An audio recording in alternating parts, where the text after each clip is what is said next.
The first time I take a job was in elementary. 6 minutes after 8 o'clock. Here's truly Sir Rockwell, RockDaBox.net, alongside Brown Sugar. Alongside the one and only Brown Sugar. 6 minutes after 8 o'clock on the Eastern Seaboard. However, if you happen to be somewhere up in Alaska, it's only about 6 minutes after 4 o'clock. Finally the herbs come around. I'm talking about AM, folks. It's not the afternoon, AM.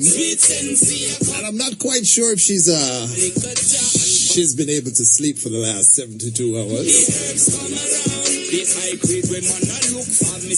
Former KTVA reporter and the CEO of the Alaska Cannabis Club, my hero for the next I don't know how long, but I think, you know, this is what are we in, September now? Mm-hmm. September, I think this person is my hero at least through July of 2015. At least through 2015. And if she keeps this up, she might be my hero through December 2015.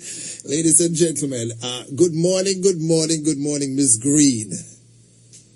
Good morning. How are you? I am blessed. Good morning, Miss Green. How are you doing? I'm a little overwhelmed, but all of this is so I'm sure exciting you are. and so new, and we have this huge opportunity ahead of us. Why bother with any sleep? There you go.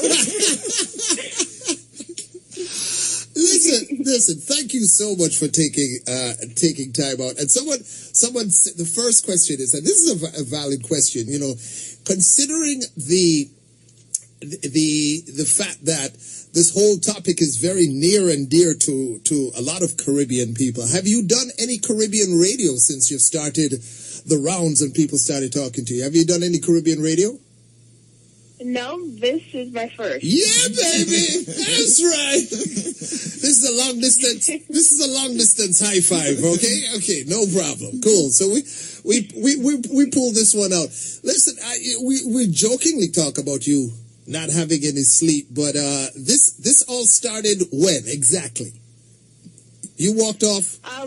Well, my business license for the Alaska Cannabis Club was bought on 4/20/2014. So okay. It's kind of been, you know, I was doing my reporting job full time and then coming and working with my company full time, and now here we are, and it's only picked up as far as busyness, especially since the F-bomb heard around the world. Okay, wait. And you officially resigned on what day? This past Sunday. This was Sunday. Okay. Yeah, Sunday night. Okay, so now, couple of questions. When did you make the decision to resign? As soon as I saw the traction that the Alaska Cannabis Club was getting, the first day we went onto social media, just the comments, the thank yous, this is so long overdue. Just the fact that so many people responded so positively right from the get-go, I knew then that eventually I'd have to choose between either remaining a journalist or continuing to serve the needs of a desperate community here in Alaska. And so I've known for months that I was going to have to do something, but I didn't know exactly what I was going to be doing until maybe a month before, and I didn't know I was going to say it how I was going to say it until I was in that moment. Really nice. That's great. Yeah, so the way you did it, you didn't plan how you were going to end it. That just happened? Well, I did plan the news story, but I didn't plan the effort. Okay, all right. Now you have been doing stories regarding cannabis before, right? Yeah, that's right. And I go ahead. It kind of started when I was I had to go and do this special series for my reporting job at the local CBS affiliate in Anchorage. And I had to go to Colorado and Washington and do a bunch of research on what was going on there. And then I had to come back to Alaska and see what was happening here and take a really good look at it. And I found that in spite of the fact that Alaskans voted to legalize medical marijuana back in 1998, there still isn't any framework set up by the state to allow these patients to get their medicine. So basically, all of their medical marijuana cards say is, well, as long as it magically shows up in my living room, then it's legal for me to have it. Right. But if I try and get it any type of way, I'm breaking the law, even though the state has said my illnesses are serious enough that they think cannabis is an effective medicine. I mean, how much sense does that make? Yeah. But was your job aware of the fact that you were using medical marijuana? What was that? Were they aware at your job that you were using medical marijuana? I've never hid the fact that I smoked marijuana. Okay. The statistics show that more than half of Alaskans smoke marijuana in some capacity, and if they think I'm the only journalist that is tapping into the benefits of this powerful plant, then they are sadly mistaken. Anyone that thinks that is sadly mistaken. Yeah, well, it's one of those things that they probably know but don't want to face. It's kind of like the restaurant industry. They kind of know it, they just don't ask, so they don't know kind of deal. They just put you in that position. I guess one of the questions to tag off of what Brown Sugar was asking you, to be a reporter, I guess let's speak for KTVA, to qualify as a reporter, did you have to undergo a drug test to get the job? Nope. Okay. Not at KTVA. I didn't have to do that this time. But most other reporting jobs you have to. And I have passed drug tests, but I've never stopped smoking.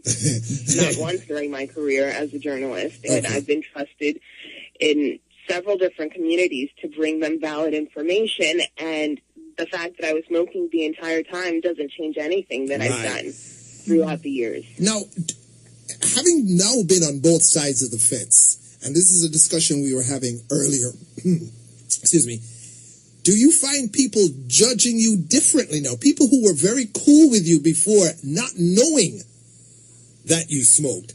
Do you find people judging you any differently now that this information has come out? Oh, yeah. I mean, whether you're with me or against me, I'm feeling some sort of response for how I exited my job.